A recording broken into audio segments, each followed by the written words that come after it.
Assalamualaikum warahmatullahi wabarakatuh. Waalaikumsalam warahmatullahi wabarakatuh. Alhamdulillahirabbil alamin wassalatu wassalamu ala asyrafil anbiya'i wal mursalin sayyidina wa maulana Muhammadin wa ala alihi wa sahbihi ajma'in, amma ba'du. Puji syukur marilah senantiasa kita panjatkan kehadirat Allah Subhanahu wa ta'ala yang tidak henti-hentinya memberikan nikmat-nikmatnya kepada kita semua, antara lain nikmat iman, nikmat Islam, nikmat kesehatan, dan nikmat panjang umur, sehingga kita selalu diberi kesempatan oleh Allah untuk memperbaiki diri. Salawat dan salam semoga Allah limpahkan pada junjungan kita baginda Nabi besar Muhammad sallallahu alaihi wasallam beserta para keluarganya, para sahabatnya, dan kepada kita sebagai pengikut ajarannya. Seperti biasa, marilah kita awali ta'lim kita dengan bersama-sama membaca surat Al-Fatihah. Ila hadratin Nabi Mustafa Rasulullah sallallahu alaihi wasallam wa ila mu'allifi hadzal kitab asy-syekh Imam Barakatul Anam Abdullah Ba'lawi Al-Haddad rahimahullah, nafa'ana Allahu bihi wa bi 'ulumihi fid dharain amin. Al-Fatihah.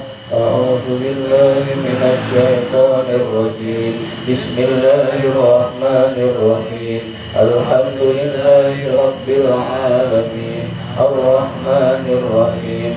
Maliki yaumiddin. Iyyaka na'budu wa iyyaka nasta'in. Ihdinas siratal mustaqim. Siratal ladzina an'amta 'alaihim ghairil maghdubi 'alaihim waladdallin. Amin. Marilah kita lanjutkan ta'lim kita. Sekarang masih halaman 46.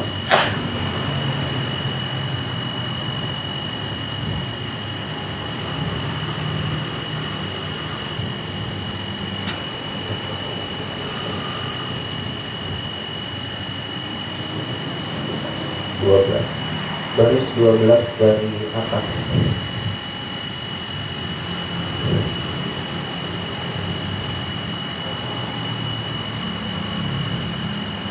Bismillahirrahmanirrahim. Kama qala alaihi salam, sebagaimana Nabi alaihi salam bersabda. Jadi Nabi bersabda, kam min shaimin, banyak orang yang berpuasa, laisa lahu min siyamihi, tidak mendapatkan apa-apa dari puasanya itu, illal ju'u wal atashu, kecuali lapar dan haus. Jadi banyak orang yang berpuasa dapatnya hanya lapar dan haus, tidak ada pahalanya di sisi Allah Subhanahu wa ta'ala. Mengapa demikian? Karena orang tersebut hanya menahan lapar dan haus, tidak menjaga anggota tubuhnya dari bermaksiat kepada Allah. Matanya masih melihat yang haram, kakinya melangkah ke tempat yang haram, tangannya mengambil barang yang bukan haknya. Maka orang yang berpuasa seperti ini tidak bernilai puasanya di sisi Allah Subhanahu wa ta'ala, tetapi hanya mendapatkan lapar dan haus. Na'udzubillah min dzalik. Wa tarkul ma'asi wajibun, meninggalkan kemaksiatan itu hukumnya wajib. Jadi kita meninggalkan kemaksiatan hukumnya wajib. Meninggalkan perbuatan zina, meninggalkan minum-minuman keras, meninggalkan berjudi, meninggalkan mencuri, meninggalkan korupsi, itu semua hukumnya adalah wajib. Dan maksiat-maksiat lainnya, meninggalkannya hukumnya adalah wajib. Alat dawami, selamanya.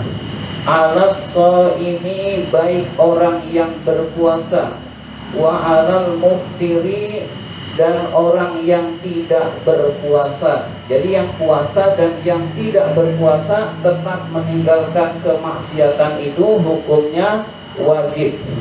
Ghairu anna shaima aula bitahaffudhi, tetapi orang yang berpuasa itu lebih utama untuk menjaga dari kemaksiatan. Jadi kalau orang yang berpuasa lebih penting lagi menjaga kemaksiatan karena dia sedang berpuasa.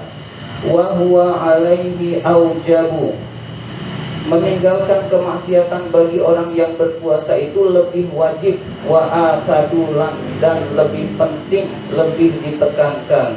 Faham, maka pahamilah hal ini.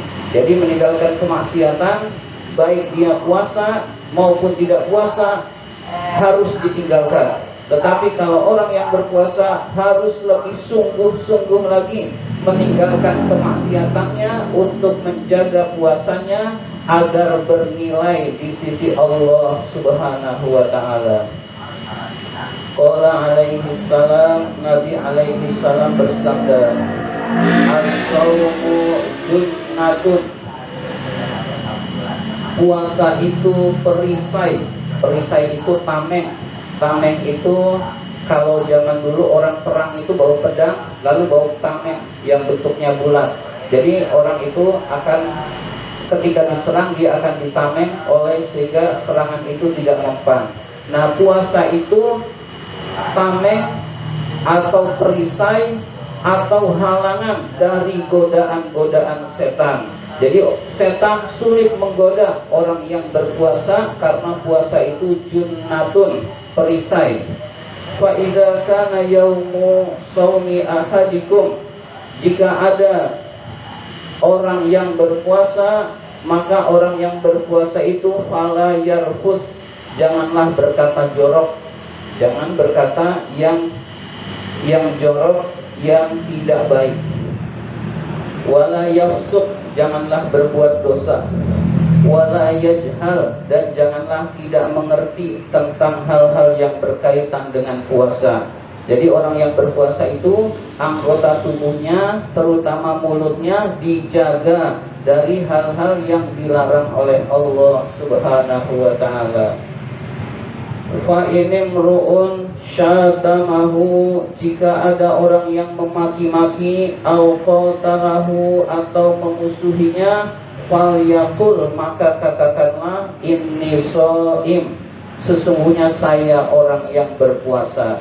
Jadi kalau ada orang yang memusuhi, ada orang yang memaki-maki, ada orang yang mencela, dia katakan saya sedang berpuasa. Katakanlah saya sedang berpuasa, sehingga lebih terjaga lagi. Orang yang tadi maki-maki bisa jadi sadar lalu tidak jadi, ataupun dia tetap dimaki-maki, dia tetap memaki-maki, kita punya daya tahan untuk tidak membalasnya. Nah, ini pun adab atau etika orang yang berpuasa. Jadi kalau ada orang yang menceritakan keburukan orang, ngajak kemaksiatan, nah kita katakan inni shaim, saya sedang berpuasa. Artinya saya tidak akan ikut bermaksiat karena saya sedang berpuasa. Al-hadis. Wa min adabis shaimi, di antaranya juga adab orang yang berpuasa adalah alla yuksiran nauma bin nahari, tidak memperbanyak tidur di siang hari. Jadi ini ada puasa, ada orang puasa tapi habis subuh tidur, lalu bangun zuhur sholat, habis zuhur tidur lagi, lalu asar bangun sholat, lalu tidur lagi. Ini puasanya sah tetapi tidak beradab, lalu tidak ada yang dirasakan, tidak merasakan lapar, tidak merasakan haus karena isinya tidur. Nah, orang yang berpuasa itu menyedikitkan tidur di siang hari. Boleh tidur untuk istirahat sejenak, misalkan ba'da zuhur, tapi sudah, selainnya ibadah lagi kepada Allah. Wala yuksirul akla billaili, dan tidak memperbanyak makan di malam hari.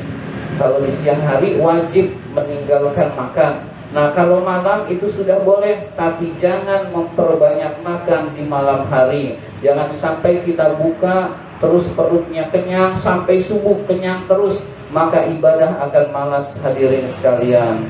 Jadi kita kurangi makan meskipun di tempat yang dibolehkan, yaitu pada malam hari.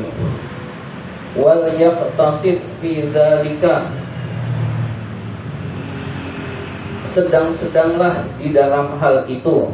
Jadi di dalam tidurnya jangan terlalu banyak, makannya tidak terlalu banyak. Hatta yajidu masal ju'i wal atosi, sehingga bisa merasakan lapar dan haus. Jadi lapar dan haus itu bisa kita rasakan. Kalau itu bisa kita rasakan, fatahadzaba nafsuhu, akan bersihlah hatinya. Jadi hati itu akan bersih kalau kita banyak lapar, karena untuk mendekatkan diri pada Allah. Wa tad'ufa syahwatuhu, akan lemahlah hawa nafsunya. Hawa nafsu itu kendaraan setan. Kendaraan setan untuk menggoda kita. Kalau hawa nafsunya lemah, setan tidak berdaya menggoda kita. Wa yastaniro qalbuhu, dan akan bersinarlah hatinya. Jadi orang yang berpuasa, puasanya benar, hatinya akan bersinar. Kalau hatinya bersinar, hadirin sekalian, urusan-urusan terasa mudah baginya. Urusan-urusan terasa ringan bagi orang tersebut karena hatinya bercahaya, hadirin sekalian. Wa dzalika sirrus shaumi, itulah rahasia puasa. Wa maqsuduhu, dan tujuan puasa. Jadi tujuan puasa adalah hati kita bersih, syahwat hawa nafsu kita lemah, dan hati kita bercahaya. Dan ini harus kita dapatkan. Caranya adalah kalau siang jangan memperbanyak tidur, kalau malam jangan memperbanyak makan, tetap makan seperlunya, tidur pun seperlunya. Maka insya Allah hati kita akan bersih kalau kita berpuasa dengan cara yang benar. Ini saja yang dapat saya sampaikan. Terima kasih atas perhatian. Mohon maaf apabila ada kata-kata yang kurang berkenan. Wabillahi taufiq wal hidayah. Wassalamualaikum warahmatullahi wabarakatuh. Waalaikumsalam.